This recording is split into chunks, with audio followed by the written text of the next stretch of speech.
toi toute la gloire, à toi l'honneur, à toi toute la gloire, à toi l'honneur, à toi, toi toute la gloire, à toi l'honneur, toi toute la gloire, à toi l'honneur, à toi, toi toute la gloire, à toi l'honneur, à toi toute la gloire, à toi l'honneur, à toi, toi toute la gloire, à toi l'honneur,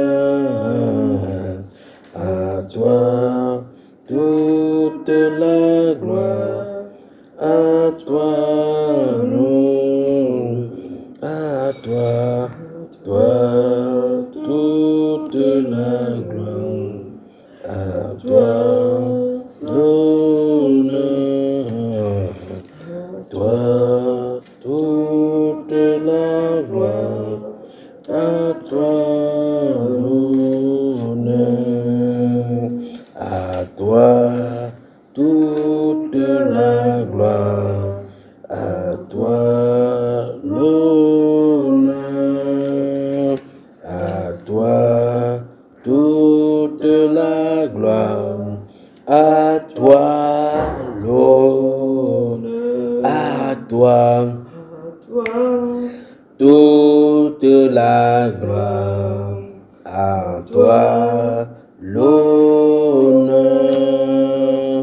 à toi toute la gloire, à toi l'honneur, à toi, toi toute la gloire, à toi l'honneur, à toi toute la gloire, à toi l'honneur, à toi, toi toute la gloire, à toi l'honneur, à toi toute la gloire, à toi l'honneur, à toi, toi toute la gloire, à toi l'honneur,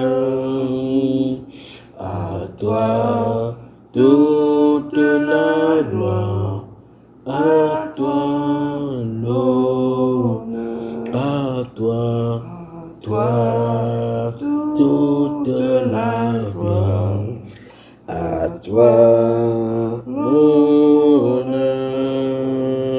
à toi toute la gloire, à toi l'honneur, à toi toute la gloire, à toi l'honneur,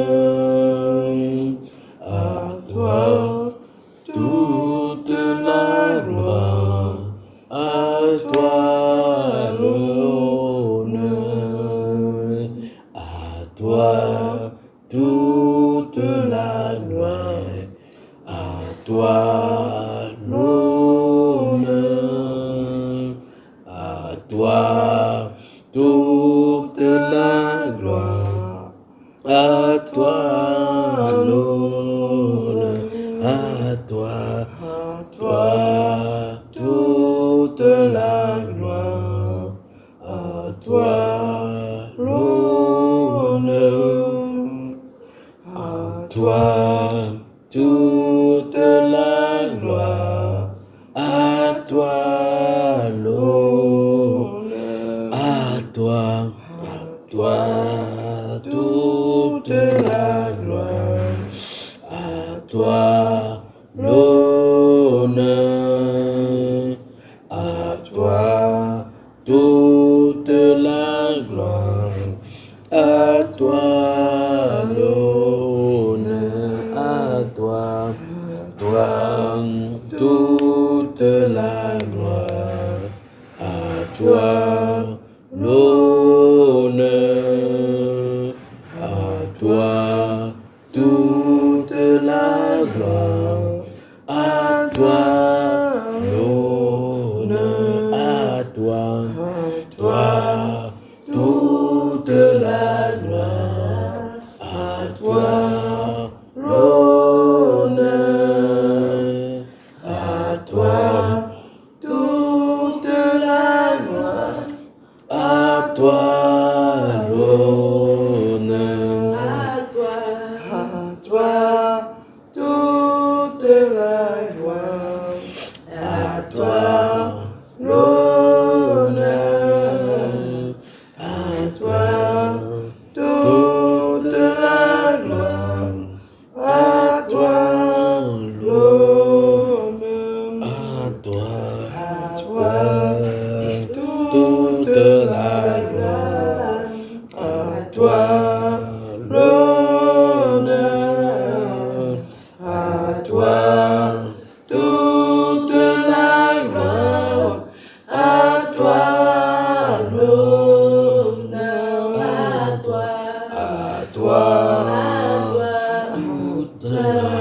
gloire. À toi l'honneur. À toi toute la gloire. À toi l'honneur. À toi toute la gloire. À toi l'honneur. À toi toute la gloire. À toi l'honneur. À toi toute la gloire. À toi l'honneur. À toi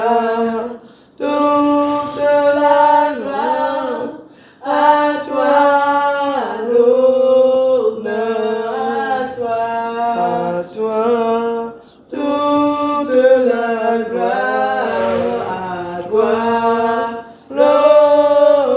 À toi l'honneur. À toi toute la gloire. À toi l'honneur. À toi toute la gloire. À toi l'honneur. À toi toute la gloire. À toi l'honneur. Seigneur, merci pour ta grâce, merci pour ta bonté, merci pour ta miséricorde. Roi éternel, merci pour cette autre journée que tu nous as accordée. Merci pour ta protection, pour ta bannière. Merci parce que c'est toi qui as bien voulu renouveler notre souffle de vie. Tu nous as prêté, Seigneur de gloire, ce souffle de vie afin que nous marchions parmi les vivants. Nous te sommes infiniment reconnaissants. Nous te disons merci également, Père, de nous avoir rassemblés en ce lieu, car tu as dit là où 2 ou 3 sont assemblés, tu es présent. Merci pour ta présence dans notre milieu, ô Dieu de gloire. Merci parce que ton esprit nous conduit maintenant dans la parole et nous révèle des choses cachées, ô Dieu de gloire, que tu as pour tes enfants. Nous soumettons dans nos pensées entre tes mains. Nous soumettons ce moment entre tes mains, Père de gloire, que toi seul tu sois le Seigneur, le guide, le conducteur par excellence de tout ce qui sera dit ici. Je prie au Père de gloire que tu prends ta parole et tu l'appliques dans mon cœur, dans le cœur de ma soeur, dans le cœur de tous ceux qui nous entendent, et que tu bénisses leur vie, Père de gloire, par ta puissance au nom de Jésus-Christ. Je prie au Dieu de gloire que tu touches nos êtres, que tu touches nos cœurs, que tu touches notre pensée, que tu touches au Dieu de gloire tout ce qui est de nous et qui, au Père de gloire, n'a pas été soumis à toi. Et que ta Seigneurie, au Père de gloire, règne sur chaque atome de notre vie. Que tout ce que nous allons faire, nos actions, Père de gloire, soient guidées par toi. C'est au nom du Seigneur Jésus-Christ que nous avons prié. Amen. Amen. Amen. Amen. Voilà. Avant de commencer comme ça, quand on sort avec l'enfant pour aller à la piscine et tu n'es pas là, quel est l'état de ton cœur? Tu as peur? D'un côté soulagée, d'un côté j'ai peur qu'elle fasse une bêtise. Voilà. Parce que je connais comment elle bouge trop. Mais pourtant, elle était plutôt calme là-bas. Parce qu'elle ouais, peut-être aussi qu'elle ne m'a pas vue. Sinon, j'étais dubitatif. calme. J'étais en paix. Je n'ai pas cherché Kylie où il est. Alors, on continue. Hier, nous avons abordé un thème, un sujet, dans la première partie concernant le livre de vie. Oui. En réalité, les questions d'ordre biblique, sauf si on en a parlé à des gens matures, vous pouvez me poser une question d'ordre biblique et dire c'est juste en lisant tel verset, c'est terminé. Mais le but pour moi, d'aller en profondeur, c'est-à-dire que le fait que je vais à gauche, je vais à droite, j'explique telle chose, c'est pour amener les gens qui ne sont pas encore arrivés à ce niveau-là à appréhender. Tu peux me poser une question et dire, si on s'assoit là, tu peux avoir 100 questions. Tu dis, telle chose veut dire quoi? Il dit, ouvre tes versets, tu lis. Dès que tu lis, il dit, c'est voilà ce qu'il a répondu. On passe à la suivante. Tu vois cela? Ouais. On peut procéder ainsi, ça ne me dérange pas. Parce que toute question d'ordre biblique reçoit des réponses d'ordre biblique. Donc tu poses n'importe quelle question que tu poses là, je vais dire, allez dans telle référence de la Bible, on trouve la réponse, c'est que Dieu a déjà dit. Parce que le but de répondre à ces questions, c'est de faire dire exactement ce que Dieu a dit. Or, comme la Bible, elle est là, il se pourrait que tu lis, tu ne comprends pas ce que Dieu a dit. Donc en posant la question, il te ramène sur ce que Dieu a déjà dit et on lit ce qu'il a dit. Mais la question, les choses de la Bible sont de telle enseigne que toute une chose s'imbrique avec une autre chose. C'est-à-dire que les choses s'emboîtent. Donc si il touche le livre des vies, il va falloir qu'il touche la prédestination. Il faut qu'il touche maintenant la fin. Il faut qu'il touche pour voir à quel moment c'est choisi, ainsi de suite. Je ne peux pas juste dire le livre des vies, c'est le livre où on a écrit les noms. Point. C'est quel style de livre? Ça se trouve où? Quand est-ce que ça a été fait? Pourquoi ça a été fait? Qui sont ceux qui sont à l'intérieur? Peut-on effacer? Peut-on y ajouter? Toutes ces questions-là, donc, dès que je parle déjà des livres de vie, doivent être répondues. Pour que ça soit de façon globale dans la pensée de quelqu'un et que ça soit complète. C'est-à-dire, si quelqu'un entend livre de vie pour la première fois, livre de vie, c'est quoi? La référence est là. Apocalypse chapitre 13, Apocalypse chapitre 21, chapitre 20 qu'on a lu la dernière fois. Exode chapitre 32 et 33, où Moïse a parlé. Alors, donc si on lit tout cela, il faut que la personne ait un tableau complet de la chose. C'est pour cela que quand je pose une question, je vais à gauche, je vais à droite, je vais à la fin, je dis la chose. Mais si ça ne vous arrange pas cette façon de répondre, tu me poses une question. Frère Junior, la femme doit-elle porter le foulard? Il dit 1 Corinthiens chapitre 11. Tu finis de lire, il dit voilà ce que ça dit. Il m'arrête là. Tu vois? On aura récité la Bible, pas dit ce que la Bible dit. Parce que si il dit ce que la Bible dit, je cite la Bible, ce que la Bible dit. L'enseignement vient de l'explication de ce que la Bible dit à la lumière des Saintes Écritures par le Saint-Esprit. C'est à ce temps-là maintenant que tu reçois la parole. Tu vois? Tu peux lire la parole sans la recevoir. Tu peux écouter la parole sans la recevoir. Voilà. Que Dieu vous bénisse. Alors, y a-t-il des questions? À la suite, déjà, commençons déjà par ce que nous avons vu la dernière fois. À la suite du livre de vie, as-tu découvert des choses que tu n'avais pas encore découvert? As-tu écouté des choses que tu ne savais pas encore? Oui, je ne savais pas chacun elle a un livre de vie. Oui, non, pas chacun. Il y a un seul livre de vie. Oui, mais il y a les livres. Les livres. Oui, il y a les livres. Il y en a un. Voilà, c'est un livre de vie. Voilà. Il n'y a qu'un seul livre qu'on appelle livre de vie. Mais le livre, les autres livres, ce sont tes livres de tes documents. D'accord? Ouvre d'abord le psaume 139, on voit ça.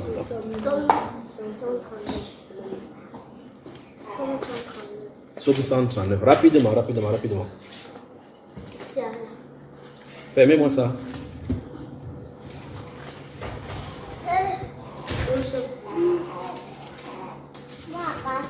Psaume chapitre 139. Tu y es, ma soeur?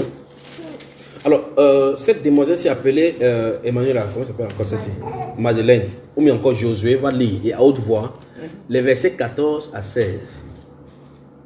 Verset 14 à 16. Je témoigne de ce que je suis une créature si merveilleuse. Tes œuvres sont admirables et mon âme le reconnaît bien. Mon corps n'était point caché devant toi. Continue.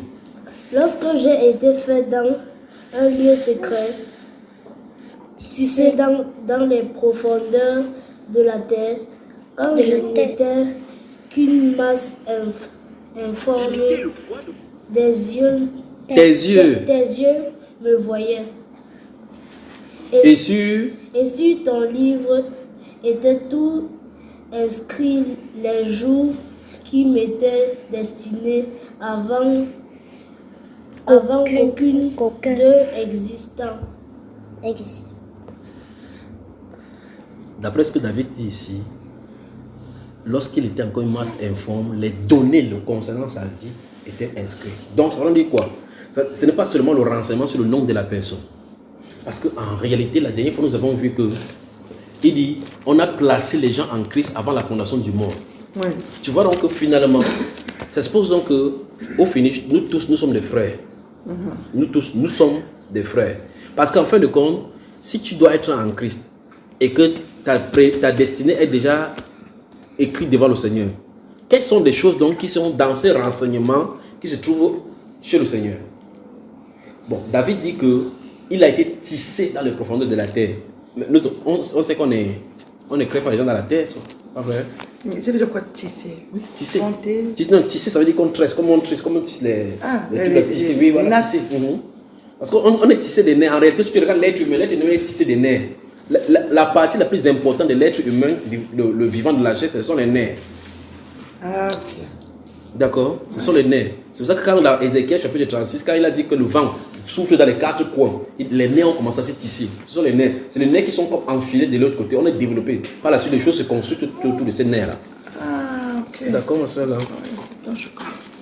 On y va? On y va. On peut avancer. Donc, David dit ici que avant qu'il ne soit formé dans le ventre de sa maman, tous les jours qui lui étaient destinés sont là. Mais maintenant, la question que je pose, c'est est-ce que c'est seulement que Dieu dit seulement que c'est le jour de sa naissance? Non. Les renseignements, parce que si on dit le jour où David devrait naître est mentionné, si c'est mentionné, il faut qu'on dise chez qui David doit sortir. Oui. Tu y es? Oui. Comment il doit être engendré? Avec quel père il sera? Donc tu vois que sa seule vie est connectée déjà à une autre vie. Et bon, et je veux toute votre attention maintenant. Voici David. On va prendre celui-ci comme David. Il a dit qu'avant qu'il ne soit formé dans le ventre de ma maman, c'est-à-dire que dans le ventre de ma maman, tous les jours qui lui étaient destinés étaient écrits. Bon, voici sa maman. Voici David. Pour qu'il soit, il faut qu'il soit de ces ventres-ci.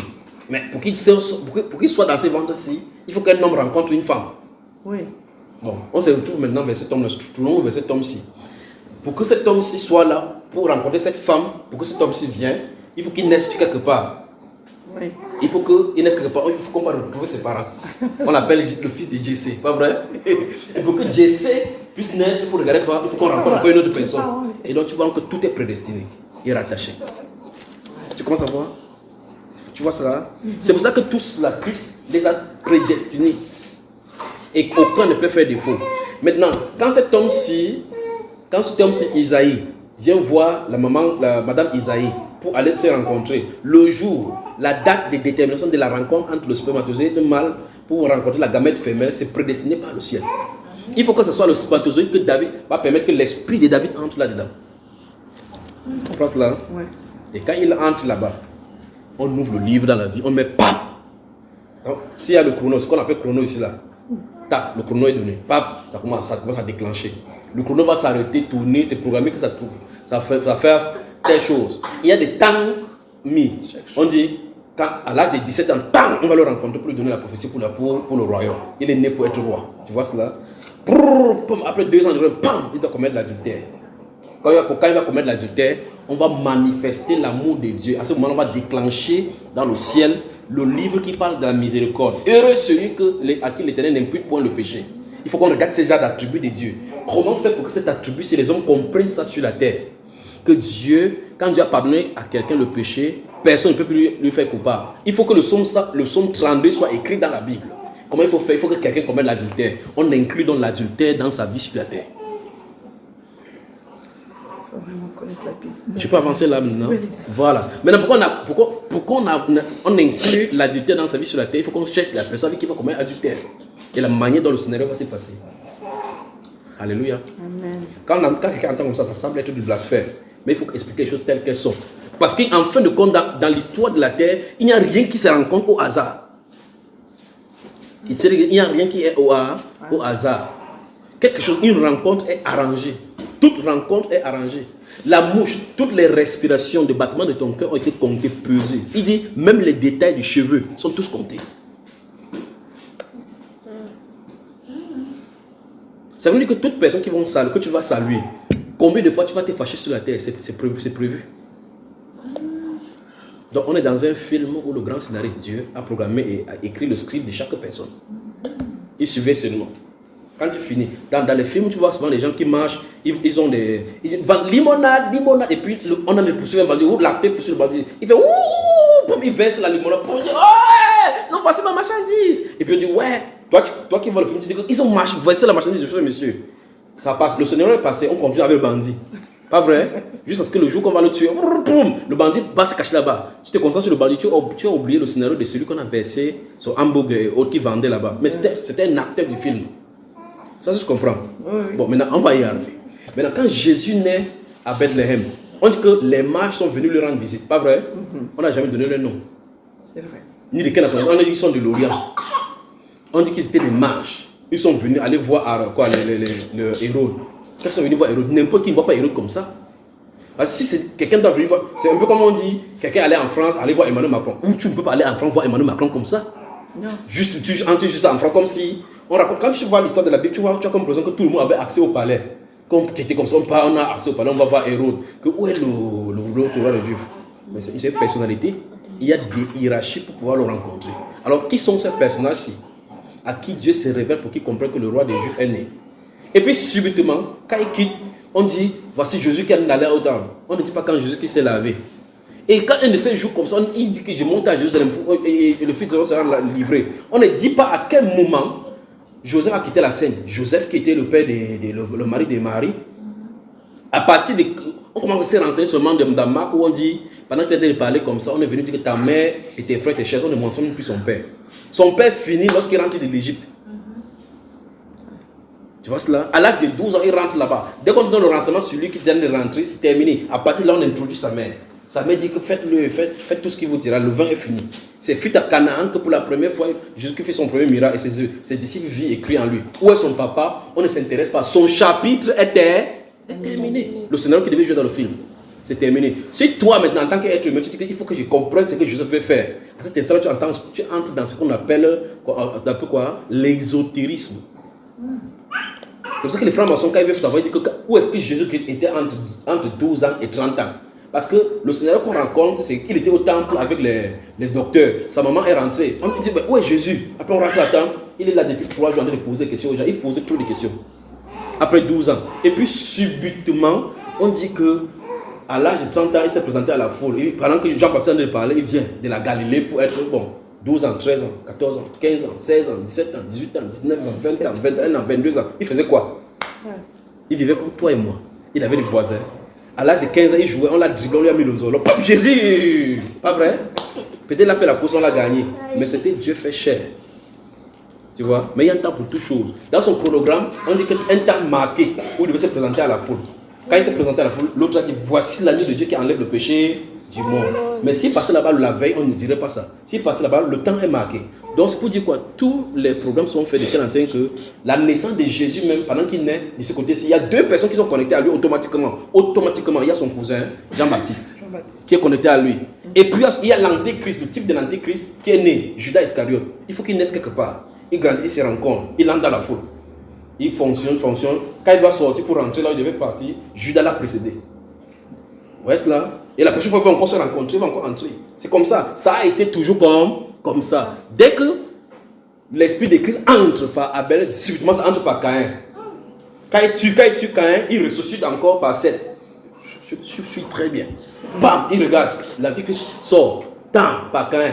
Il fait le premier acte. Dieu lui montre que c'est comme ça que ça va sortir.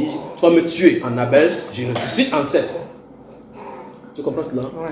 Ils vont toujours continuer comme ça. Il sort en Moïse, dans Pharaon là-bas, il sort. Il cherche à le tuer comme ça. Il continue toujours comme ça là. Jusqu'à ce qu'il continue. Bam, bam. Jésus vient physiquement maintenant. Il entre en Judas. Satan était dans Judas.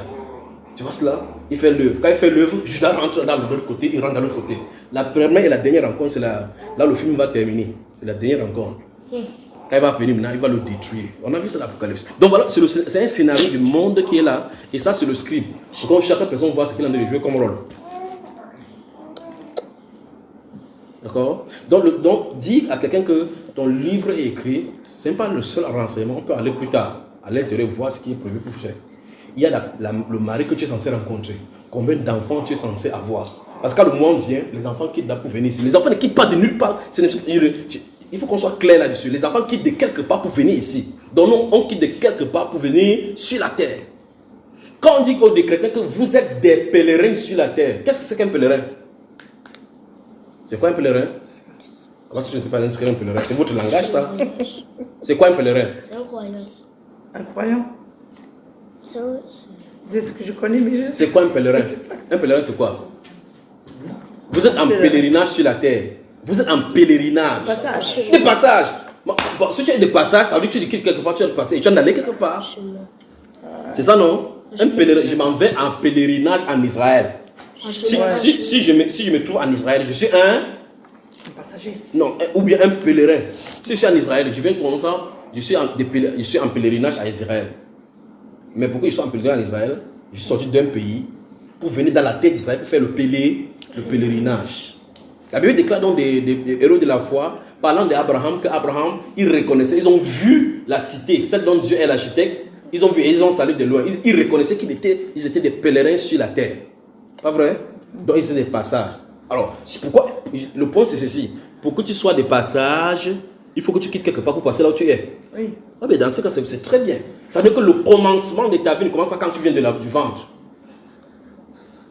On est d'accord. C'est là le bas blesse. Ça se pose que le problème de l'être humain, le début de l'être humain ne vient pas quand il est dans le ventre. Tu es d'accord? Bon, quand vous n'êtes pas d'accord, c'est quand même la Bible. La Bible déclare, la dernière fois on a vu ici, Jésus a dit glorifie ton fils de la gloire qu'il avait auprès de toi avant que le monde fût.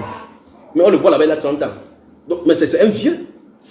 La Bible déclare qu'il y a un enfant qui va naître dont l'origine remonte depuis l'éternité. Mais c'est un enfant, on l'appelle l'enfant. Et cet enfant, il est appelé Père éternel. Ça se comprend. Bon, voici David, donc, dans ses Psaume 139, que nous sommes en train de lire. Il dit quoi? Il dit avant que je sois formé dans le ventre de ma mère, tes yeux me voyaient. Nous sommes d'accord? Donc nous avons un problème ici. David est conscient du quand il est déjà grand. Mais il dit par le Saint-Esprit qu'avant qu'il ne soit formé dans le ventre de sa maman. Pour qu'il soit formé dans le ventre de sa maman, c'est que son papa rencontre sa maman. Ça veut dire que quand M. Jessé se promenait quelque part pour aller vendre les peaux de bêtes de l'autre côté, Madame Jessé a dit de moudre le moulin de ce côté-là pour faire le fil retors. Un de ces jours, il se rencontre un marché, il dit tu me plais.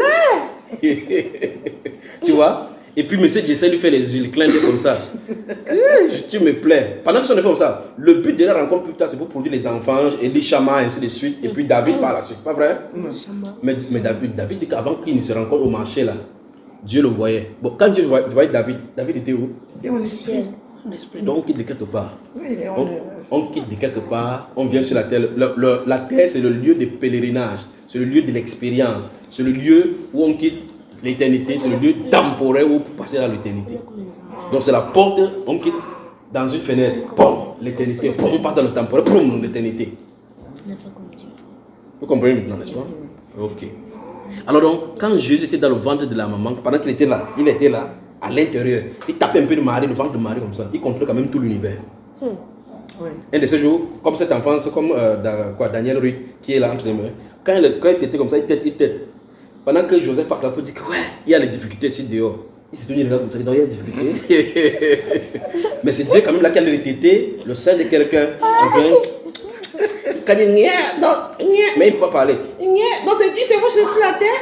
C'est Dieu vraiment même sur moi. Mais il a fallu que Dieu attende 30 ans dans une chair humaine sur la terre, vivre les réalités humaines, sans faire usage de sa divinité suprême. En supportant ce que ces créatures supportent. Tu vois ça? Oui. Ok, maintenant là, il dit dans Exode et dans Hébreux chapitre 10 que tu n'as voulu ni sacrifice, ni holocauste. C'est dont on ouvre d'après la loi.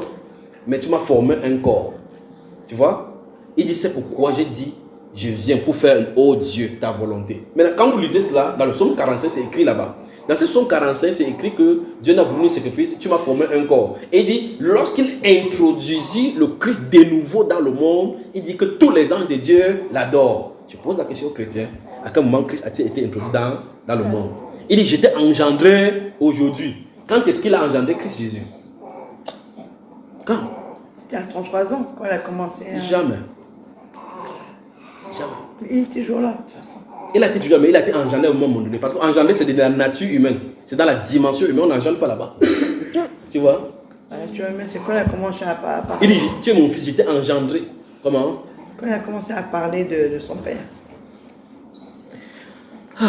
C'est vrai, la Bible, c'est en toujours cette autre fenêtre là, mais ça va compliquer la vie. Donc vous voyez que Christ a été engendré, pas lorsqu'il est né, mais lorsqu'il est mort. Tu vois le problème?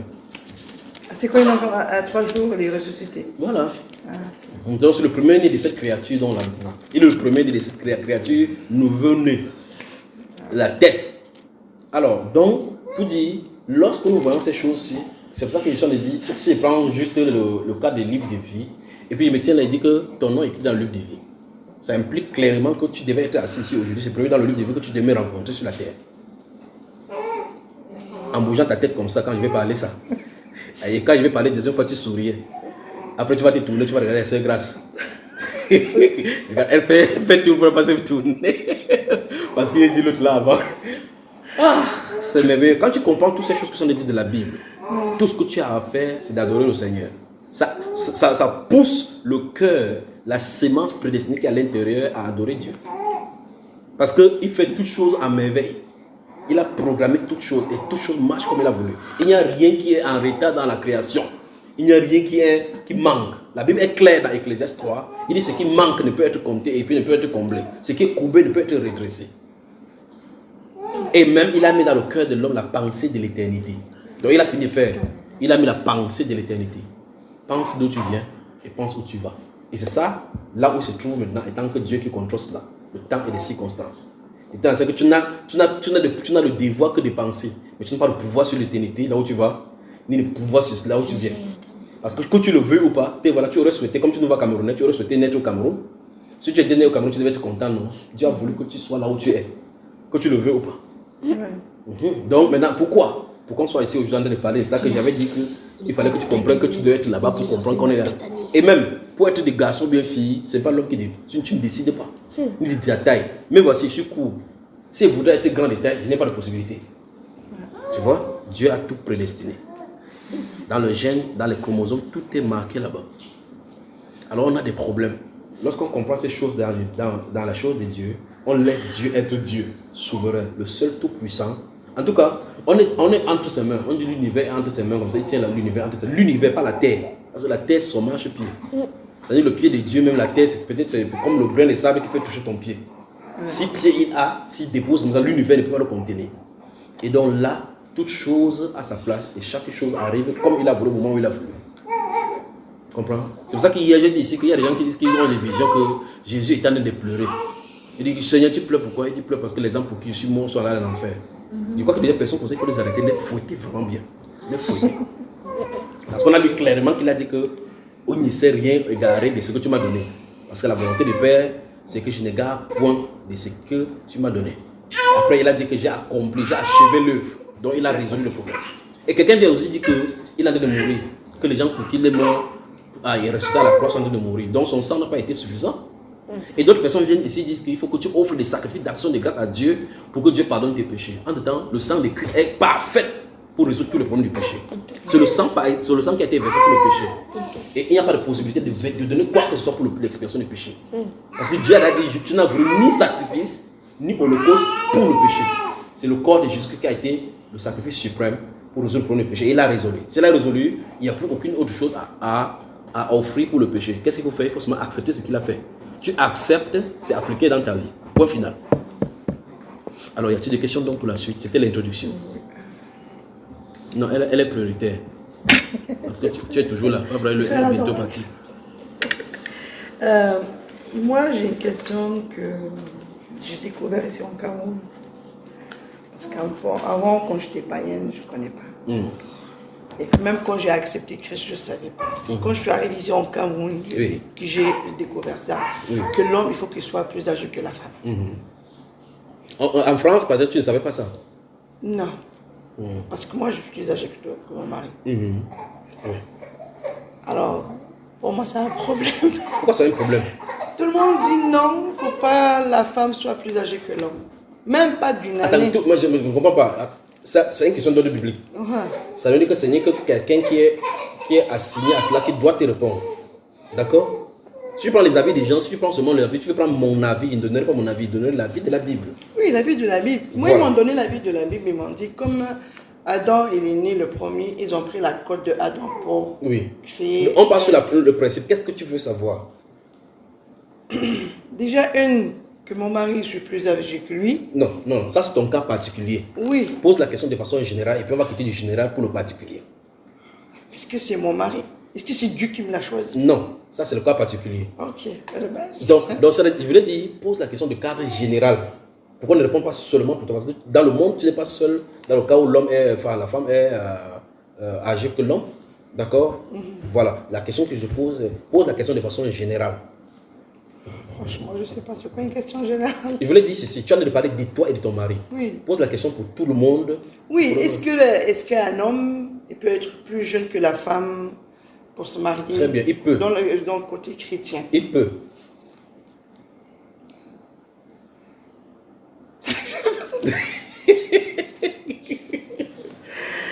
tu vois, j'ai fait ceci, je suis un enseignant des Saintes Écritures. Il faut dire les choses telles qu'elles sont. La façon dont tu as posé la question, tu ne t'attendais pas à ce qu'il réponde comme ça. Oui, parce qu'à chaque fois que je pose cette question, il me montre un passage. Non, en fait, ils t'ont montré la question, ce n'est pas la question qui sont en train de répondre. La question que tu as posée, j'ai répondu exactement ce que tu ne voulais pas entendre, mais c'est la réponse qui t'est donnée. Mais maintenant, si tu poses la question qui se doit, il te répondrait de la Bible. Tu m'as posé la question, est-ce que l'homme peut être le petit frère de la femme dans le cas de mariage? Il peut. Moi, ils m'ont dit non. Après, Non, ça veut dire que peut-être tu as posé la question, ils ont mal entendu. Et oui, peut-être tu n'as pas posé la question, peut-être que tu en as posé. Alors, si tu poses la question maintenant, est-ce que l'homme doit, ça c'est une autre réponse, doit épouser une femme voilà, plus jeune ou plus âgée? Exactement. Donc c'est deux questions différentes. C'est pareil. Non, c'est pas pareil. Le devoir et le devoir, quand tu dis est-ce que l'homme peut, c'est-à-dire qu'il y a une possibilité, est-ce que l'homme peut le faire? Est-ce que tu comprends? Est-ce que l'homme devrait faire? Est-ce que c'est une loi?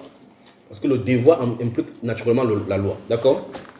Est-ce que tu peux porter cette chaise sur la tête avec un doigt? Non. Tu vois, tu ne peux pas. Donc, tu peux essayer, tu ne peux pas. Mais est-ce que le doigt est d'abord fait pour porter une chaise? Non. Bah, tu vois qu'il y a un problème maintenant. Tu vois?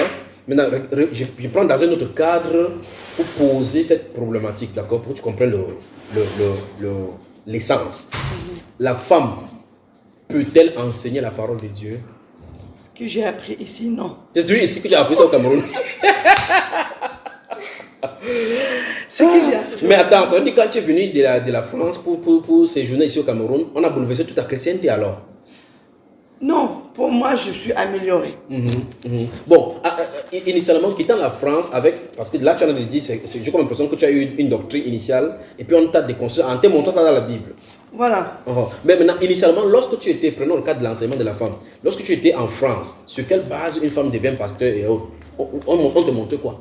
Ben, moi, je n'écoute pas les femmes déjà, même quand j'étais en France. Oui. Ça me... Mais tu ne savais pas qu'elle ne devait pas le faire? Je ne savais pas qu'elle ne pouvait pas, c'est pas marqué dans la Bible qu'elle ne peut pas le faire. Oui. Mais, même un homme, quand il prêche, quand il ne parle pas de Dieu, je le sais, je le reconnais. Même si je ne connaissais pas la Bible par cœur, oui, mais je sais s'il dit les mots de la Bible, même si des fois il parle de la Bible, mais il y rajoute. Bon, je te pose la question, la femme peut-elle être pasteur? Non. Je connais des femmes pasteurs en France, qu'est-ce que tu en dis? C'est leur choix.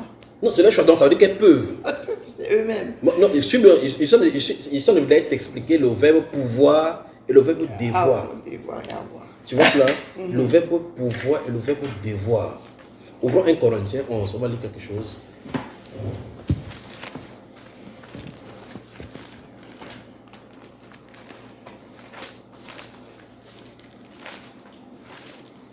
Que Dieu te bénisse. Amen. Que vous bénissez.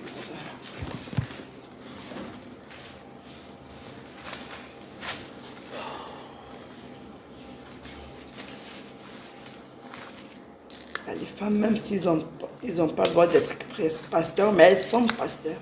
Maintenant, comme vous avez ouvert 1 Corinthiens 11, ouvrez aussi en parallèle Éphésiens chapitre 4. Il y a un téléphone qui a fait le bruit là. Ah, c'est moi qui n'a pas mis. Il faut toujours mettre le mot d'avion. Mot d'avion. Vous savez, la seule chose qui fait et qui ne veut pas le trouver, c'est la parole de Dieu. Parce que la parole de Dieu, c'est mielleux plus succulent.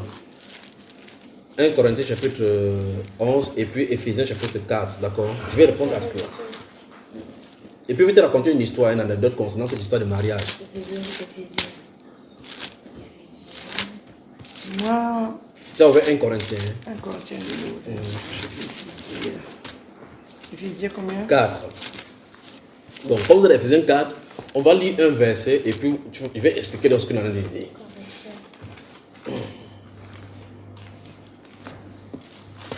Ma soeur, depuis que tu es chrétien, on n'a pas encore trouvé Éphésiens. On a trouvé. Et quand tu cherches là-bas dans la table de matière,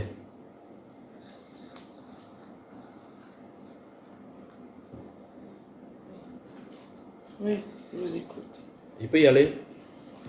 Depuis que tu es chrétienne, as-tu déjà vu les chrétiens qui marchent et qui ont le comportement de païens?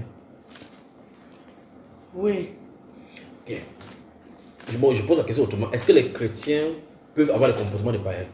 Un vrai chrétien, non. Non, j'ai bien dit chrétien. Ne mets pas vrai là-dessus, d'accord? Parce que la Bible ne parle pas des vrais chrétiens. La Bible parle des chrétiens. Oui, donc la façon dont je pose la question est exprès. Tout ce que je suis en train de faire là, c'est pour revenir poser la question que tu as posée, pour bien expliquer. Pour que désormais, quand tu poses une question biblique, parce que vous pouvez discuter tout autour d'une table, même pendant 3 heures.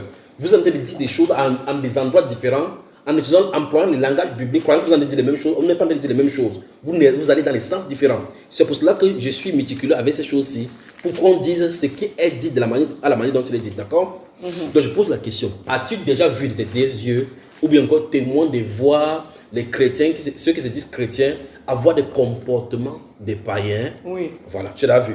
Maintenant je pose la question. Un chrétien peut-il avoir des comportements païens? Non. Ok, maintenant stop. Tu as vu comment tu as répondu? Je t'ai posé la question, est-ce que tu as déjà vu? Tu as dit oui, tu as vu. Mais dis, est-ce qu'elle peut? Tu as dit non, pourtant tu as vu. Tu vois qu'il y a un problème ici, n'est-ce pas? C'est la compréhension des mots peut-il. Peut-il. Alors, lis-nous le verset 17 du chapitre 4 d'Éphésiens. Éphésiens. Oui, avant qu'on vienne à 1 Corinthiens. Tu as la Éphésiens déjà, toi? Hein? Le verset 17, le verset 17 du chapitre 4. Voici donc ce que je dis et ce que je déclare dans le Seigneur.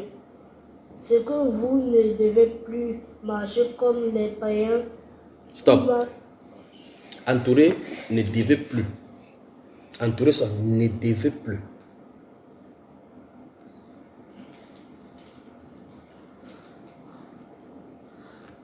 Regarde. Je suis en train de conduire la voiture. Je suis en train de conduire une voiture. Je vais expliquer ça. Je crois qu'avec un expérience physiquement, ça pourra bien entrer. Je suis en train de conduire une voiture. La voie arrive quelque part dans un carrefour. Je vais aller tout droit. Mais il y a un carrefour là-bas sous forme de T. Il y a un panneau appelé panneau de signalisation qui peut marquer soit le jaune, soit le rouge, soit le vert. Si c'est rouge, ça veut dire quoi? Ça veut dire qu'il y a une voiture qui passe d'abord. Non, si c'est rouge, à moi, ça ne me dit quoi? Il faut s'arrêter. C'est-à-dire? Stop. Stop, ça veut dire stop. Ça veut dire que si je formule la phrase, le rouge me dit que je dois m'arrêter. Le rouge me dit je dois m'arrêter. Je dois m'arrêter. C'est une obligation. Oui. Tu entends ça? Le doigt là veut dire c'est une loi obligative. D'accord? Ok. Maintenant, si c'est vert, ça veut dire je peux passer. Oui. Tu vois? Parce que même quand c'est vert, si je passe, je dois toujours faire attention que quelqu'un peut toujours passer. Mais à 100% sûr, quand c'est rouge, si je traverse, je dois créer quelque chose qui ne va pas. Parce que quand c'est rouge chez moi, ça se trouve c'est vert chez quelqu'un. Et donc si je traverse étant rouge, je vais emboîter le pas en freine dans le territoire de quelqu'un où je ne devais pas. Tu comprends là, juste là? Oui. Voilà. Donc ça veut dire que le devoir, le verbe devoir qui est introduit chaque fois dans les Saintes Écritures, on doit faire attention. Ça introduit automatiquement une obligation. Tu comprends? Ou bien une interdiction. Parce que quand c'est ne doit pas, ça veut dire que c'est une interdiction. Tu vois?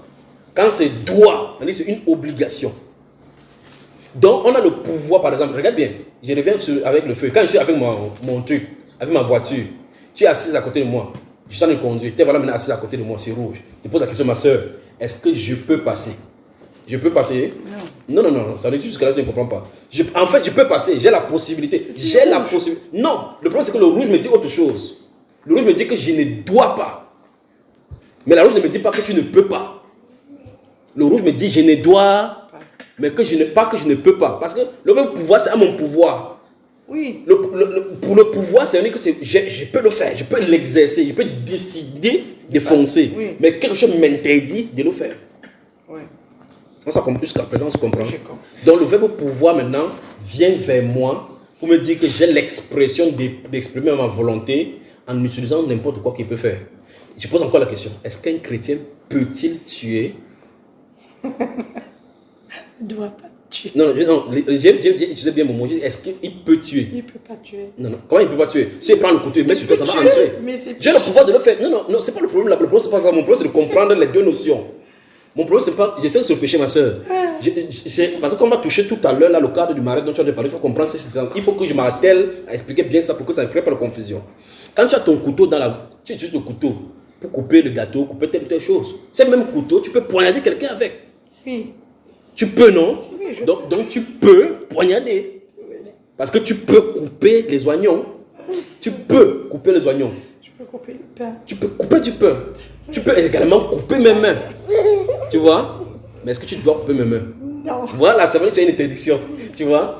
Donc ce qui est interdit aux chrétiens, il se trouve, la loi doit être faite pour que quand tu restes là, tu la braves, tu utilises ton pouvoir, ta volonté. Ça se pose donc que devant une loi de Dieu, principalement, qui est énoncée comme une obligation. Quand tu utilises ton pouvoir de la volonté pour braver, tu braves Dieu directement, la souveraineté de Dieu. Okay. Tu as compris maintenant? Voilà. Donc, ici, Paul l'apôtre dit dans Éphésiens chapitre 4 que voici ce que je vous dis dans le Seigneur.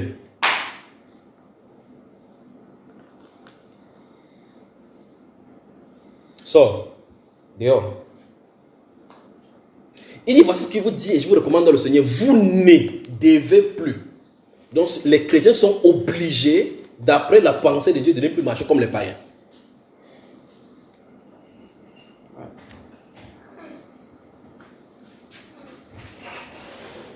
Mais, tu m'as dit tout à l'heure que depuis que tu es chrétien, tu vois toi-même les chrétiens qui marchent avec le comportement des païens. Donc, ils peuvent le faire. Tu as compris? Oui. Voilà, mais quand tu le vois, tu dis, mon frère, tu ne devrais pas faire cela.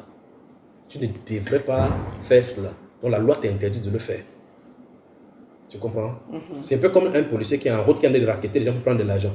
La loi lui interdit de faire cela, c'est de la corruption. Mais tu lui dis, je vais faire comment? Je suis obligé de faire comme je fais là pour survivre. Donc, il peut le faire. Un policier peut être corrompu. Mais un policier ne doit pas être corrompu. Jusqu'à là, tu comprends les deux notions, n'est-ce pas? Oui. Chapitre 11 de 1 Corinthiens. Voilà. Quel verset?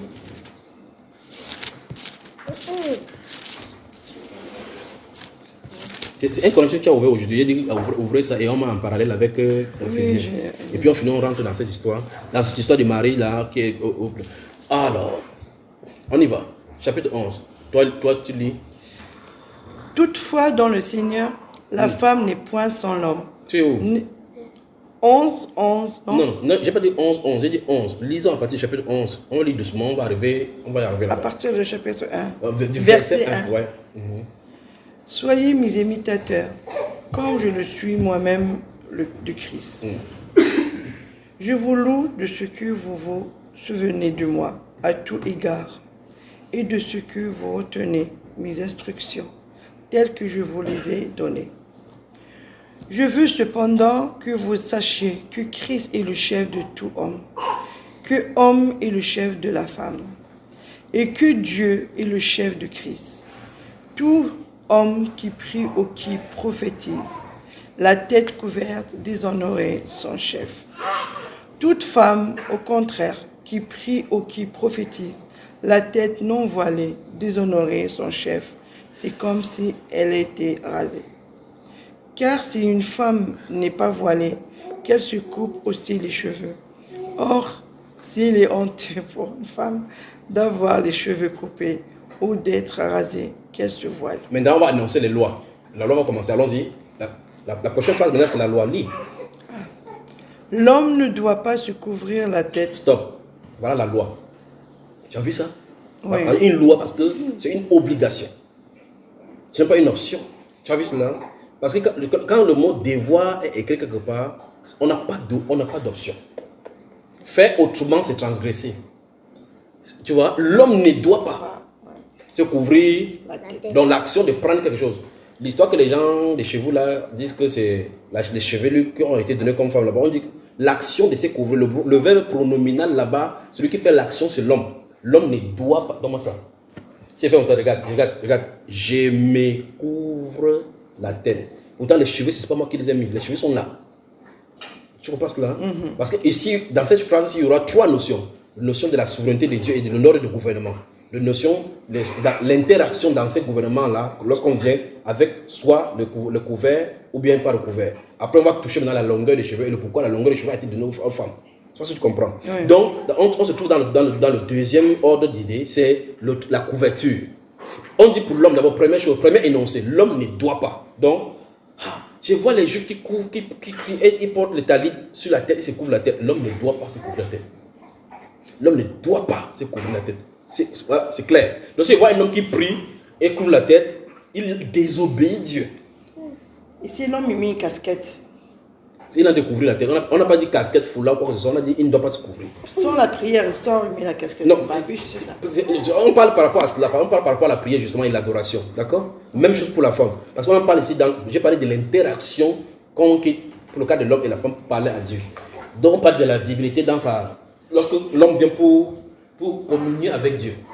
Donc, l'homme ne doit pas se couvrir la tête. Ce n'est pas de façon absolue que l'homme ne doit plus mettre le chapeau. Non. Si tu as le soleil, tu peux mettre ton chapeau. Mais pour ce qui est de la rencontre avec le Seigneur, voilà, on ne doit pas le faire parce que c'est une obligation, c'est une loi. Okay. Dieu n'a pas dit que les êtres humains sur la terre ne mettaient pas quoi que ce soit sur votre tête. Sors. Il a dit clairement, et comme on va voir là-bas, il dit encore, l'homme ne doit pas se couvrir la tête puisque l'image de la gloire de Dieu. Tandis que la femme est la gloire de l'homme. C'est pourquoi elle doit couvrir, parce que la gloire de l'homme doit être couverte devant Dieu. Il ne peut pas avoir deux gloires. Dieu ne peut pas partager sa gloire avec quelqu'un. La femme est déjà la gloire de l'homme. La femme est faite pour la gloire de l'homme, pas pour la gloire de Dieu. C'est la femme. Ma femme, comme vous voyez là, comme ça, là, oui, c'est ma gloire ici. Okay. Et donc, si on se présente et ne se couvre pas, ça suppose que la gloire de Dieu est exaltée devant Dieu. Ma gloire aussi est exaltée devant Dieu. On veut prendre la gloire de Dieu. C'est ça le mystère dans l'adoration. Tu comprends? C'est-à-dire quoi concrètement? La femme doit devoir retourner dans l'homme pour entrer dans l'adoration. La femme, au contraire, est l'image de l'homme. Allons-y. Verset 8. Oui. Lis alors, Madeleine. En effet, l'homme n'a pas été tiré de la femme, mais la femme a été tirée de l'homme. Le verset va nous aider encore dans la question que tu as posée, mais traversons rapidement avant de revenir pour la question, d'accord? Donc on dit qu'en effet, c'est une explication. Et jusque-là, il a voulu expliquer le mystère depuis la création pour pouvoir mettre l'ordre dans la hiérarchie de Dieu, du gouvernement de Dieu. Et la femme? Et l'homme, oui, et l'homme n'a pas été créé à cause de la femme. Mais la femme a été créée à cause de l'homme. Stop. Donc ça veut dire qu'en clair, si on regarde au sens strict, l'homme existe par la seule volonté de Dieu. La femme existe par la volonté de l'homme. Ouais. L'homme par la volonté de Dieu, la femme par la volonté de Dieu. La femme a été faite pour me satisfaire. Ouais. À cause du fait que j'étais insatisfaite, Dieu a créé mon femme grâce. C'est merveilleux ça. Ah oui, c'est une merveille. C'est toutes les femmes. Tu vois donc quand une femme se lève la tête et commence à mettre. Une femme quand même dit que waouh. Continuons aussi, Madeleine. C'est pourquoi la femme. C'est pourquoi, donc après qu'il a de conclure. C'est pourquoi la femme, à cause des anges, doit avoir Stop. sur la tête. la femme, à cause des anges, doit, souligner encore, entourer ça. Souligner. Tu as entouré? Voilà. Donc, non, en tout devoir, parce que... Devoir. Devoir, doit avoir. Donc, c'est une obligation pour elle de l'avoir. C'est une obligation. Donc, tu vois que ce qu'on interdit à l'homme, c'est ça qu'on introduit chez la femme. C'est-à-dire qu'on a dit à la femme que l'homme ne doit pas se couvrir la tête. Et on a donné le pourquoi il ne doit pas se couvrir. Parce que c'est lui qui est l'image de Dieu. On ne couvre pas l'image de Dieu. Oui. Tu vois? Parce que c'est le symbole de Christ. Parce que Christ est l'image de Dieu invisible en réalité. Donc parce que Christ, l'homme symbolise le Christ. Tu comprends? Et la femme symbolise l'Église.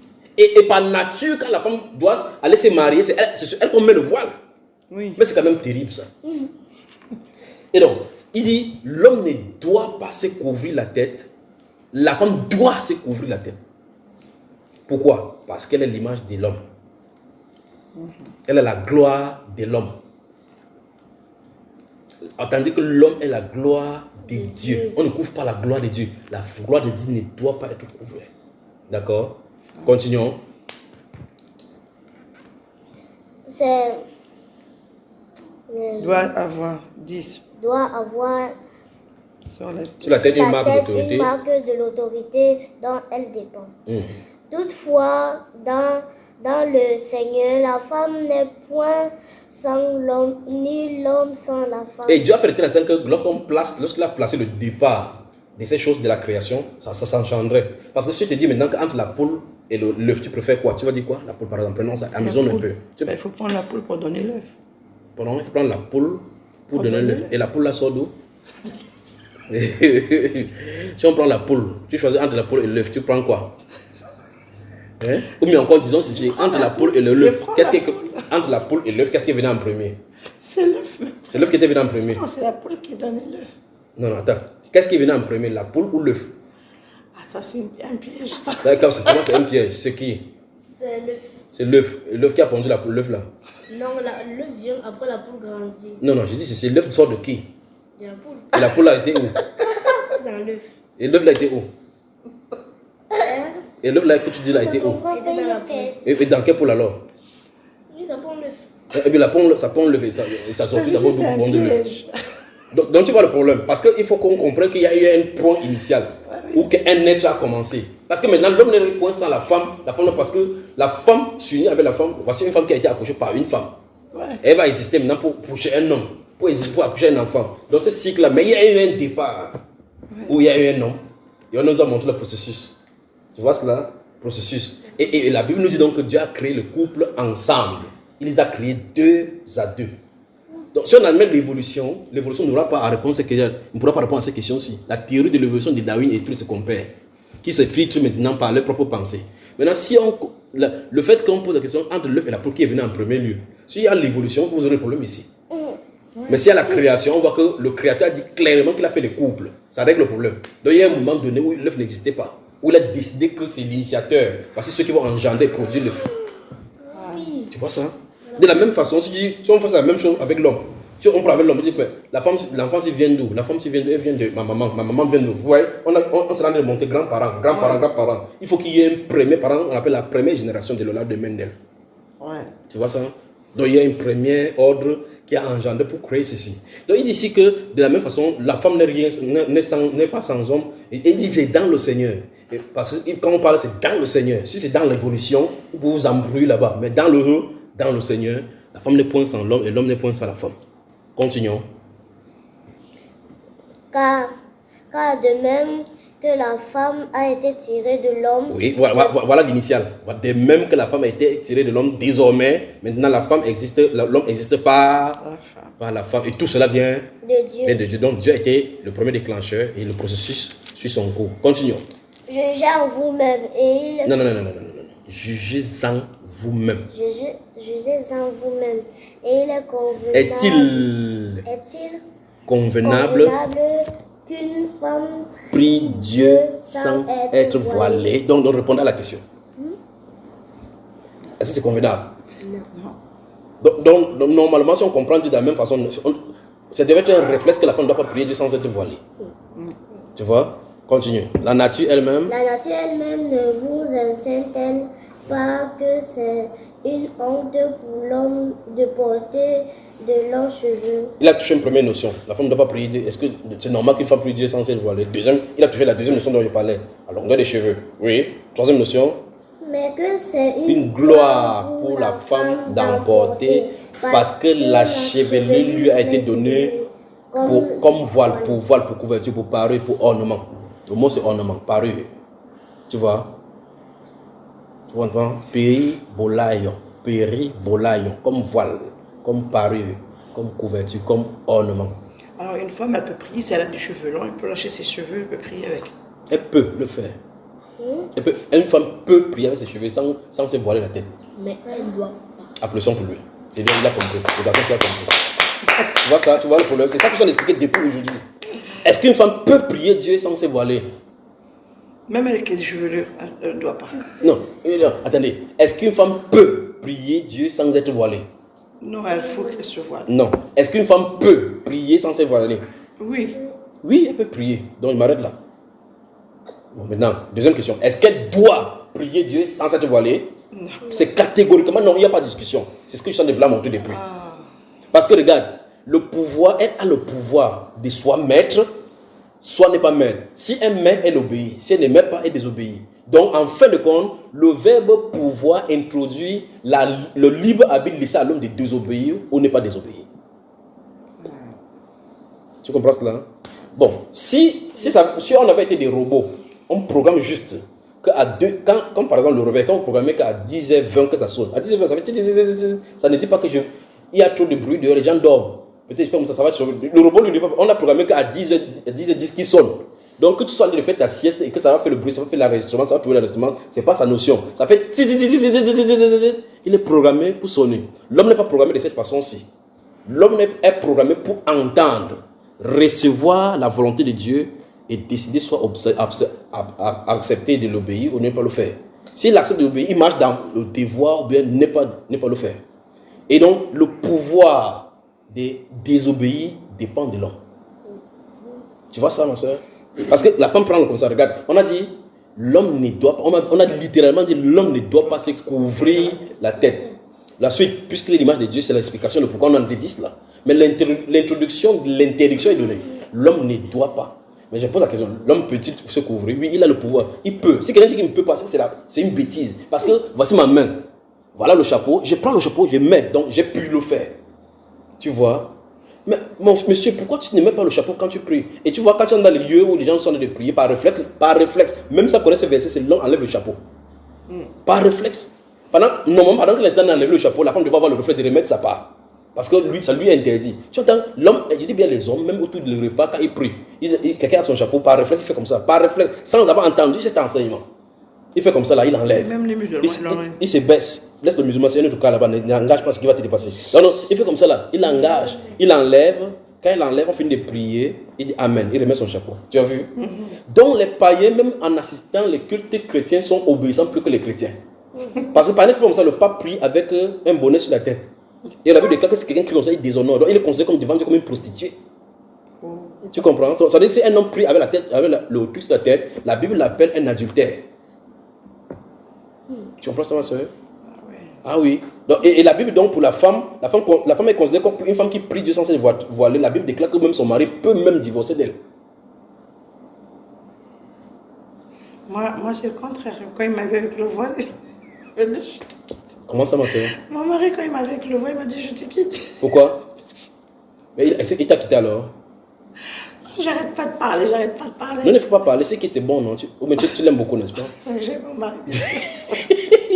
Il faut plutôt parler au Seigneur, d'accord? Donc tu vois, donc je disais que par réflexe, les hommes, quand ils ont les cheveux, pendant qu'on a des prières, ils enlèvent. Tu vois, il a le réflexe d'enlever. Ces réflexes devraient être à la femme de mettre. Donc, dans une prière, on a des prières pour le repas. Pendant qu'on demande de descendre les cheveux, une femme doit mettre sa propre femme ça là. Parce qu'on a dit que l'homme ne doit pas. La femme doit. Tu vois? Maintenant, ayant compris donc cela, alors je pose la question encore autrement. Dans le cadre du mariage, la femme peut-il être supérieure en âge que son mari? Peut-il? Oui. Voilà, c'est simple. Applaudissons pour elle. Maintenant, La femme doit-il, je recommence la même question maintenant avec notre phrase, la femme doit-elle être supérieure en âge par rapport à son mari dans le mariage? Oui. Et la femme doit-elle? Non. Non, parce que la loi de Dieu interdit cela. Maintenant, qu'est-ce qui interdit en réalité? Il y a l'ordre de création, l'ordre de la création. Comme par exemple le cas des femmes qui enseignent. Il est écrit littéralement que je ne permets pas à la femme d'enseigner. L'enseignement lui a été refusé. Il est dit pourquoi il a été fait. Parce que dans 1 Timothée 2, il dit, car on parle encore une fois de plus de la prééminence. La femme n'a pas été créée en premier. L'homme a été créé en premier. La femme ensuite. Donc il y a la prééminence de la femme, de l'homme par rapport à la femme. Donc Adam était d'abord là. Il voyait les créatures qui étaient seules. C'est à cause de ça qu'on a dit que les femmes est notre gloire. Et puis il a dit, pour lui, il ne trouve pas d'aide semblable. Dieu dit, je vais créer une aide semblable. C'est à cause de ce manque de l'accompagnement de l'homme exprimé. Donc, dans la femme se trouve incrustée l'inquiétude de l'homme de pouvoir le soutenir. Tu vois? C'est cette expression-là. Alors, si on passe sur ce principe de la création, l'homme était d'abord là, il n'y a pas de femme. Avant que, quand Dieu a vu comment il s'inquiétait, il a dit, ok, je vais le faire. Il a fait sortir, il a fait coucher, il a fait sortir de la côte de l'homme pour faire une femme. Donc, il faut que l'homme soit déjà là pour comprendre la côte pour faire un substitut. Ouais. Bon, si c'est la femme qui se marie, et en plus, c'est normal que ça soit comme ça parce qu'il y a Christ puis l'Église. Pas l'Église puis Christ. Oui. Parce que l'homme et la femme, normalement, symbolisent Christ et l'Église. Bon, entre Christ et l'Église, qui vient en premier? Christ. Voilà la norme. Tu vois, voilà la... Comme tout à l'heure, on a dit, la norme, c'est que c'est Christ qui gouverne. Christ est le chef. Mais chez vous, les Européens, qu'est-ce qu'on dit? L'égalité des genres. Pas vrai?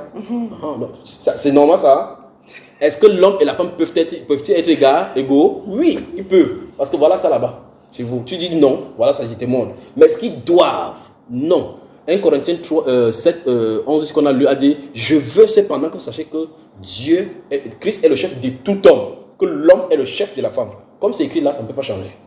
Ouais. Donc on a déjà écrit là dans la Bible que l'homme est le chef de la femme. Maintenant, dans votre pays européen, là, on dit maintenant que non. C'est problème le chef là, si tu mets quelque part comme ça, c'est que tu étais un anti-théoriste déjà. Mais il faut qu'on parte en France prêcher ça, non? Que toute personne qui prêche contre qui dit la théorie, déjà, il n'y a pas d'égalité entre l'homme et la femme. Mais on ne peut pas prêcher là.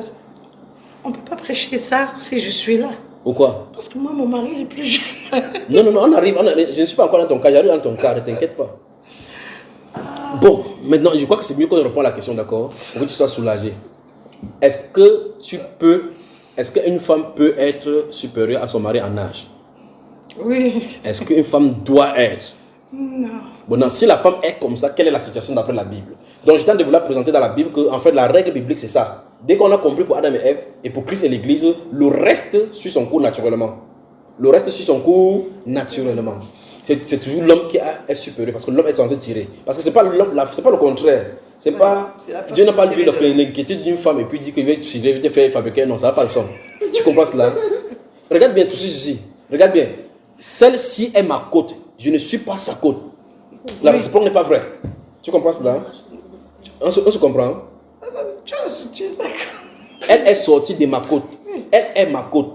Elle est ma côte. Ah oui. C'est elle qui est ma côte. Oui. Mais elle ne peut pas me dire que je suis sa côte. Oui. C'est ce que ça symbolise. Parce que l'homme, il y a l'homme présent, la femme est absente, et puis on tire de lui pour faire produire la femme qui doit lui ressembler. Elle n'est semblable à lui. De la même façon, quand Christ va à la croix, il faut que sa côte soit transpercée pour que ça oigne l'église, que son sang soit versé pour sanctifier l'église. Et l'église vient descendre. Ce n'est pas l'église qui est morte avant que Christ est venu. D'accord? C'est la norme là-bas. Oui. Maintenant, on va tout naturellement maintenant. Quand c'est comme ça, maintenant, on fait comment? C'est la solution. C'est la solution. Bon, maintenant, je vais poser la question autrement pour qu'on puisse comprendre. Dans la norme des choses, la femme ne doit pas aller à mariage étant déviergée, pas vrai? Connais-tu des gens sur cette terre-ci, des pasteurs y compris, et même des personnes, tu as dit que des gens t'ont dit que ce n'est pas ton mari, non? Ok. Est-ce que ces personnes-là se sont mariées eux-mêmes étant vierges? Oui, la moitié, oui. La moitié, il dit, les gens qui t'ont parlé, on va aller au cas par cas cette fois-ci. Est-ce que les personnes qui t'ont rencontré et qui t'ont dit que non, ce n'est pas ton mari là-bas, ton mari, comme tu es supérieur à son mari, ton mari en âge, est-ce que eux, je vais poser beaucoup de questions les concernant. Il y en a parmi eux qui sont mariés. Oui, oui. Avant de se marier, il y a d'autres parmi eux qui ont déjà des enfants. Oui. Ce sont des prostituées, d'après la Bible. On doit les lapider. Ah, pardon, c'est ça. Parce qu'il faut qu'on résolve le problème bibliquement. D'accord?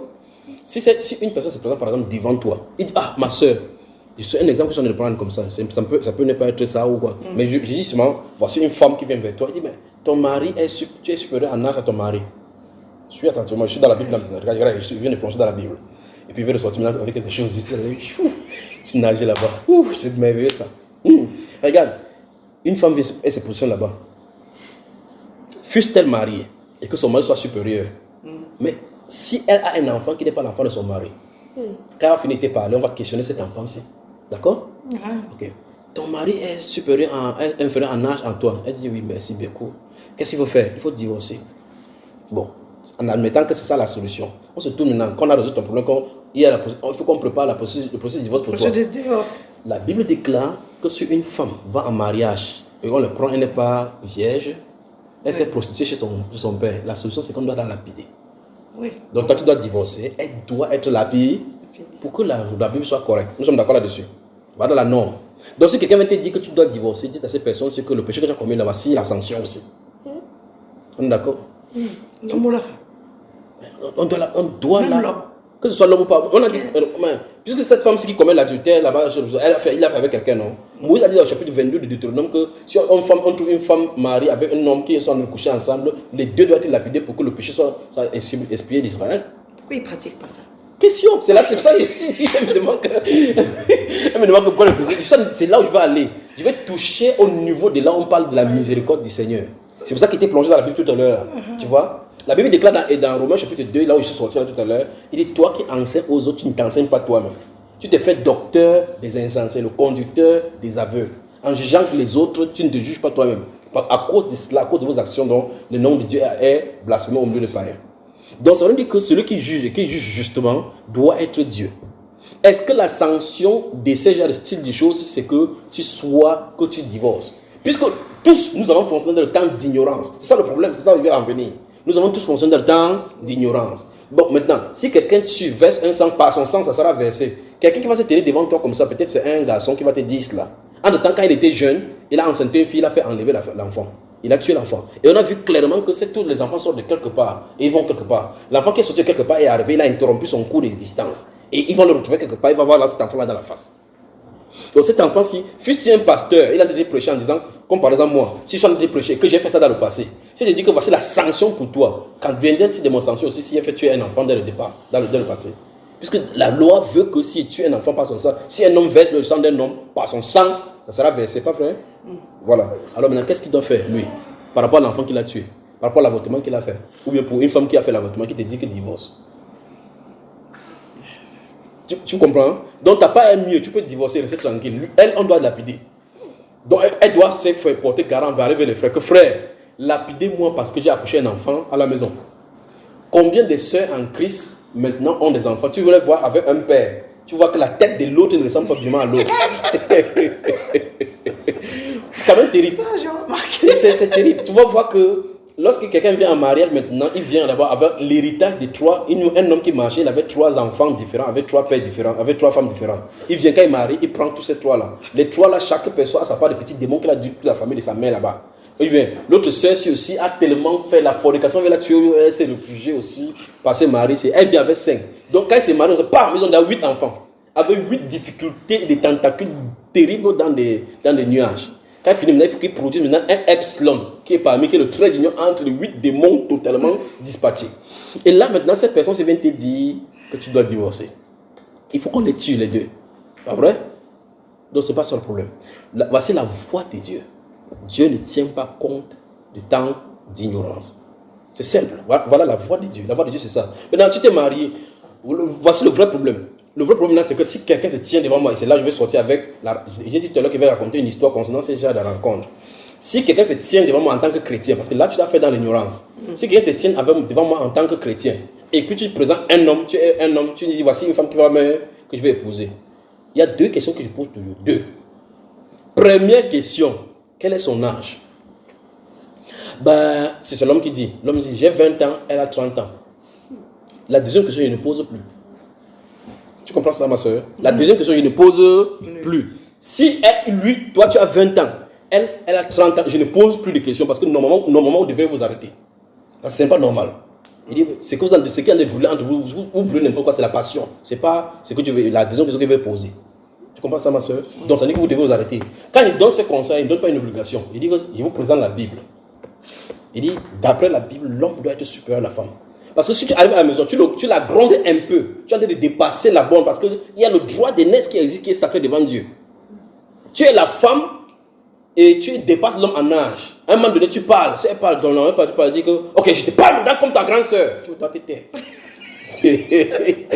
Avec raison. Parce que le droit d'aînesse est sacré. Maintenant, tu dis que je te parle comme droit d'aînesse, comme grande soeur. Je te parle comme ton chef. Le chef de qui? Je suis né avant toi. Donc tu vois qu'il y a un problème ici. Mon mari dit pas, je suis son chef. Mon mari dit, c'est moi qui l'homme, c'est moi qui décide. L'homme dit, il ne peut pas décider. En ce qu'il ne peut pas décider. Il a perdu parce que tu es sa grande soeur. Tu es ta grande soeur. Devant Dieu, tu es sa grande soeur. Tu ne peux pas faire autrement. C'est pour ça que l'Église n'est pas parlé fort contre Christ.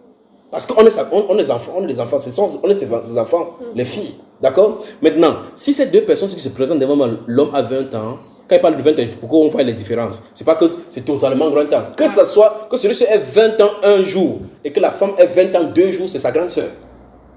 Je ne peux pas parler en termes de grande année. Je ne parle pour qu'on voit que c'est l'homme, dans l'exemple que je prends, c'est l'homme qui est le petit frère.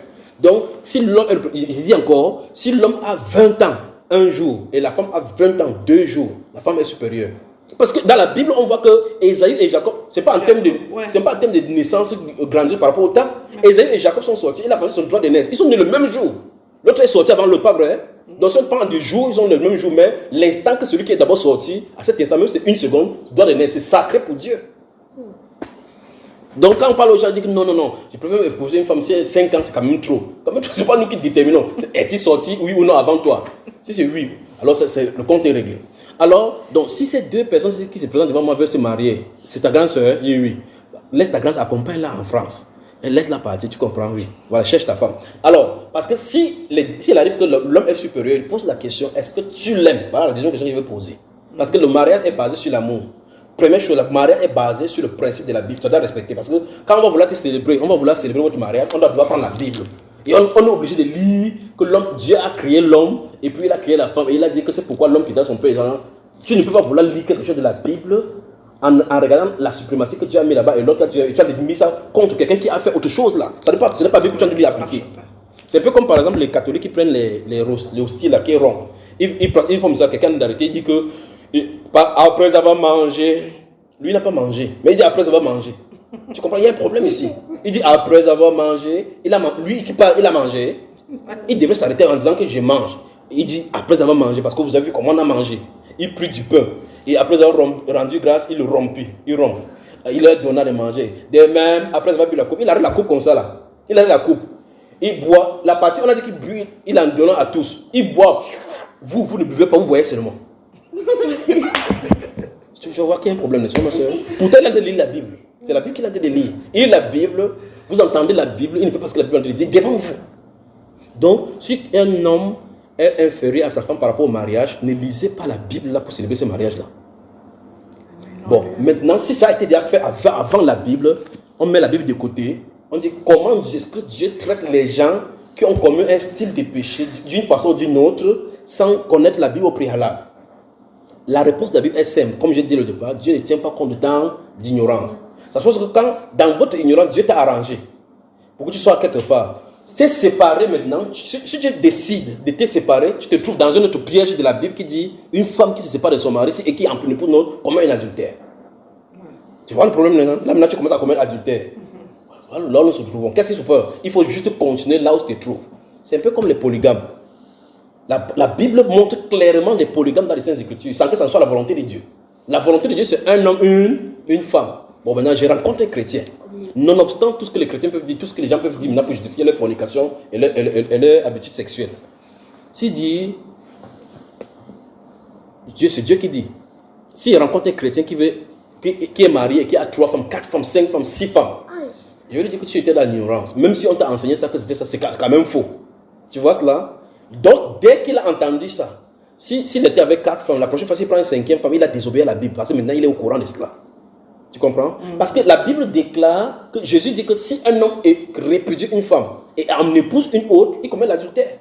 Si tu repudies ta femme, tu as une épouse un autre, tu commets l'adultère. Comment tu parles que si la polygamie est légalisée devant Dieu, est légale devant Dieu, comment Dieu dit que si tu repudies cette femme, tu as plus une autre, tu prends une autre, tu as commis l'adultère. Tu comprends ce qu'il y a un problème, n'est-ce pas? Parce que si c'est un polygame, d'après la loi humaine, polygame, ça veut dire que polyfemme, plusieurs femmes. Ça veut dire que le polygame ne commet pas l'adultère, il ne commet pas la fornication, par définition.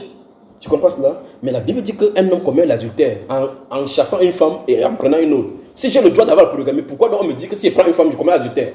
Ça n'a pas de sens, pas vrai? Donc c'est un homme, une femme. Christ n'a pas beaucoup d'églises, il a une seule église. Une seule. C'est pour ça que si quelqu'un va épouser Christ, encore, il n'y a pas de fornication chez lui. D'accord, ma soeur? Donc, si tu lis cette Bible, si tu dis que telle personne avait plusieurs femmes, il n'y a pas de problème, tu as de prendre ton modèle là-bas. Sans comprendre ce qu'il est en train de dire là-bas, tu as de dériver parce que le modèle, c'est n'avez-vous pas lu ce que le Créateur au commencement fit l'homme et la femme, pas l'homme et des femmes. Il pouvait multiplier, il a pris une côte, non? L'homme avait une seule côte. Puisque l'univers était vaste, il y avait plusieurs choses. Pour faire simple, il pouvait prendre même 4 côtes, il découpe petit à petit. Il lui fait une panoplie de femmes avec remplissement la terre. Mais il a donné l'ordre à une personne, et une personne féminine, pas vrai? Je vous donne cette mission-là. Et tout cela, et la Bible va plus loin pour montrer que dès que les polygames ont commencé à entrer dans le monde, avec les muels et autres, la régénération des Caïns, la terre s'est infestée de péché, pas vrai? Quand ça s'était infesté de péché, Dieu, pour résoudre le problème, par l'âge de Noé, a fait entrer les monogames. Quelqu'un dit Amen. Amen. Votre Amen n'est pas fort. Amen. Qui sont ceux qui sont entrés dans l'âge? Noé, sa femme, ses 3 fils. Ils sont 8. Regardons très bien. Noé et sa femme, ça fait combien? 2. Noé avait combien de fils? 3. Avec chacune, avec sa femme, ça fait combien? 6. Plus 6, ça fait combien? 8. Les polygames. Les animaux. Un serpent n'est pas entendu avec 2 serpents en eux. Non. Un mâle et une femelle. C'est un mâle, une femelle. Dieu a bien dit de façon littérale qu'un mâle, une femelle. Donc, Dieu a tué toute la génération des polygames et fait entrer les monogames dans l'âge. Dans cet acte-là, on voit clairement que dans la lignée où la polygamie est entrée, ce n'est pas dans la lignée de Dieu. Donc, tu ne peux pas prendre les choses de la Bible que Dieu a laissées par volonté permissive pour dire que non, voici la volonté de Dieu, l'homme peut avoir plusieurs femmes. Tu comprends cela? Le fait que Dieu ne punit pas, ça ne veut pas dire qu'il est d'accord avec cela. Tu comprends? Regardez comment Dieu, regardez l'adultère de David. Le fils qui va représenter Jésus, le prince des pères de Jérusalem, Salomon, c'est-à-dire la paix. Celui qui va la paix, c'est l'enfant qui va sortir de cette femme-là. Le remplaçant de David sort de la femme de Uri, qu'il a fini par épouser en tuant son mari. C'est quand même terrible. Donc, si on comprend ces choses-ci, la solution pour toi, ce n'est pas le divorce. C'est que je dirais à une femme, c'est donc la solution pour toi, en disant que divorce. Il faut que je vienne aussi vers la fille qui a épousé, qui a déjà accouché, enfin, une jeune soeur même qui n'aime pas encore accoucher. Il dit, ma soeur, avant que tu viennes en Christ, tu as avorté combien? 3 fois. 3 fois, donc ça fait 3 meurtres. Oui. On te met là, on tue. Quand tu mets, on prend ton cadavre, on tue encore. On prend encore, on tue pour expier de 3 péchés. Mais tu sais très bien qu'un pasteur ne peut pas dire ça là-bas. Elle va lui dire que Christ t'a pardonné malgré ce que tu as fait. Pas vrai? Voilà, ça veut dire que dans le temps d'ignorance, Christ a payé à la croix. Christ a résolu le problème du péché des gens avant, pendant et après. Encore qu'il est mort, que tu ne t'aimes pas là. Donc même dans ton ignorance, dans la vérité, tu étais déjà pardonné dans l'ignorance avant que la vérité de la grâce ne soit révélée. D'accord, ma soeur? Donc ne te trouble plus, c'est ton mari. D'accord? Regarde. Quand tu vas remarquer dans les Saintes Écritures, comme Abraham était allé avec la femme de Hagaï, si Hagaï va en brousse, quelqu'un va être touché, Dieu va lui dire qu'il t'interdit d'être touché parce que c'est la femme de mon serviteur.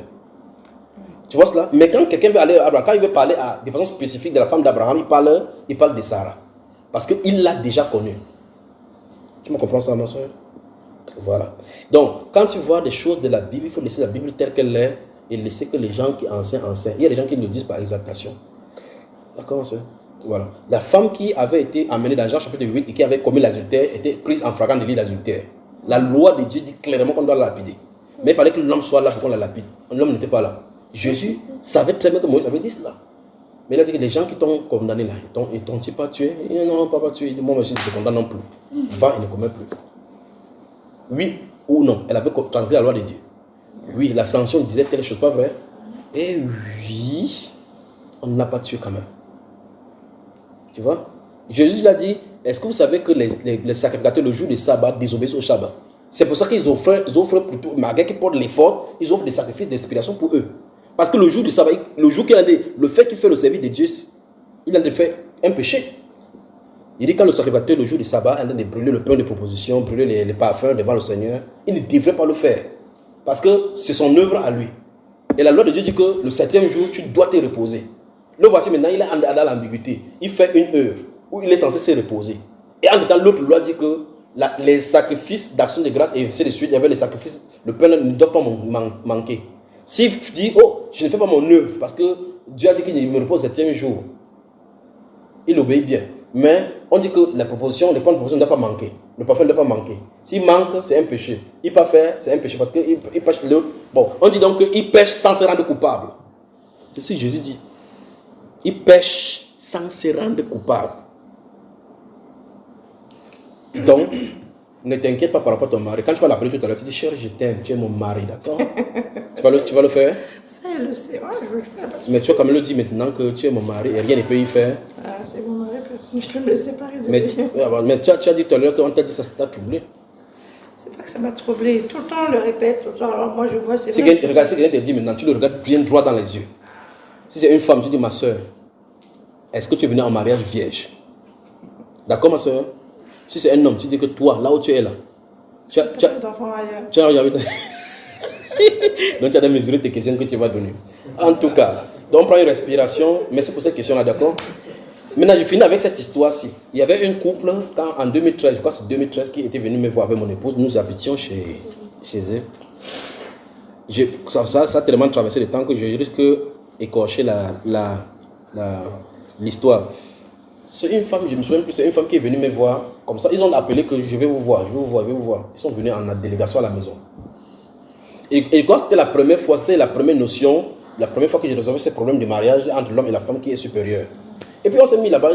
Quand on vient, on appelle, on dit, j'habitais dans leur maison, hein, dans un quartier. Si on a le temps de se promener, je ne pense pas qu'on aura le temps, on passerait là-bas. On est arrivé là-bas, on est allé s'asseoir, on était dans le salon comme ça là. On s'est mis à genoux, je ne savais pas pourquoi il venait. Je me suis mis à genoux, on a prié. Seigneur, tu as dit dans ta parole que si on t'interroge, ne prémédite pas ce que tu vas dire. Donne-nous la solution à ce que tu as dit. Et c'est ça le sont les chrétiens. Au nom de Jésus, Amen. Tout le monde dit Amen. Amen. Donc quand il m'assoit, c'est pour qu'il pose la question, le Saint-Esprit répond. Mon frère est venu dire que, je ne sais pas si c'est la femme qui a posé la question sur l'homme, je ne sais pas si les deux étaient là le jour là. Je crois que c'est la femme qui était venue et l'homme n'était pas là. L'homme était un frère toujours. Et puis il dit qu'avec un des anciens qui était là avec son épouse, donc il y avait moi, mon épouse, l'ancien et sa femme et cette soeur qui est censée se marier. Parce que cet ancien-là, c'est elle, c'est leur relation. Et puis il dit, ok, on est venu faire telle chose. C'est la première fois que le Saint-Esprit me parle ça, donc de façon claire que j'ai parlé. Mais avec quelqu'un qui est engagé dans cette direction-là. Il dit, ma soeur, d'après la Bible, Adam a été créé en premier. Donc, ce n'est pas ton mari. Amen. Amen. Vous voyez comment votre Amen n'est pas convaincant. Amen. Et donc, cette histoire finit par quoi? Comme j'ai dit, ce qu'elle ne devrait pas entendre. Parce que quand une femme est amoureuse, c'est comme si elle marche même sur les épines sans sentir que ça fait mal. Ça fait pas mal. Oui, ça fait pas mal parce que l'amour est aveugle. Donc, et là, comme j'ai dit, je ne peux pas faire autrement que s'il faut régler les choses de la Bible, je ne peux pas faire quelque chose, il faut avoir le sentiment. Quand il s'agit de la Bible, il ne faut pas faire attention. On doit aller droitement tel que la Bible dit. Parce que plus tard, moi, je serai appelé là-bas devant le trône pour rendre compte du ministère qu'il m'a donné. Mais oui. Tu comprends cela? Donc, je préfère être ennemi sur la terre en prenant la position de la Bible. Et donc, je lui dis, ma soeur, c'est pas donc, d'après la Bible, donc, ce mariage ne peut pas avoir lieu.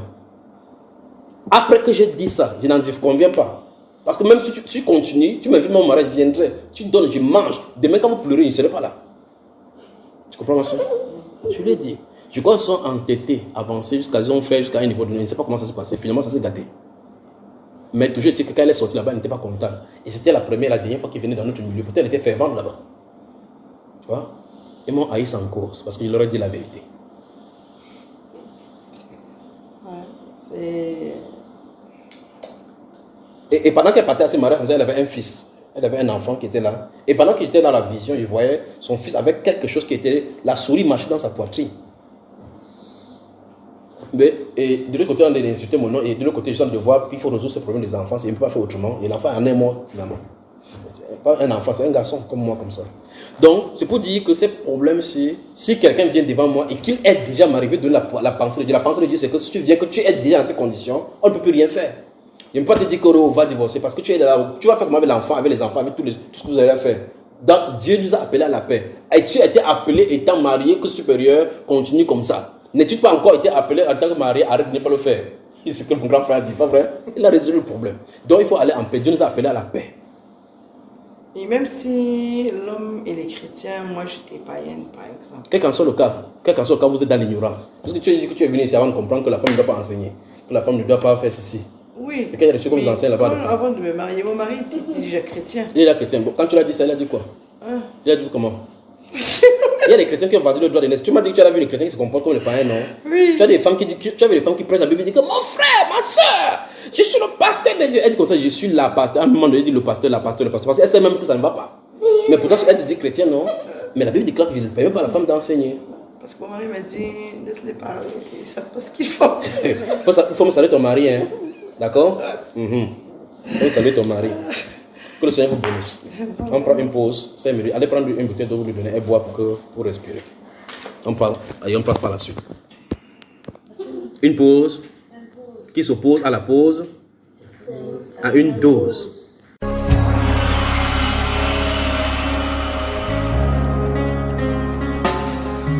Tous les anges de sa sainteté, l'univers crie sa majesté. Chantons gloire et puissance, force et louange à l'agneau immolé, à l'agneau immolé. L'éternel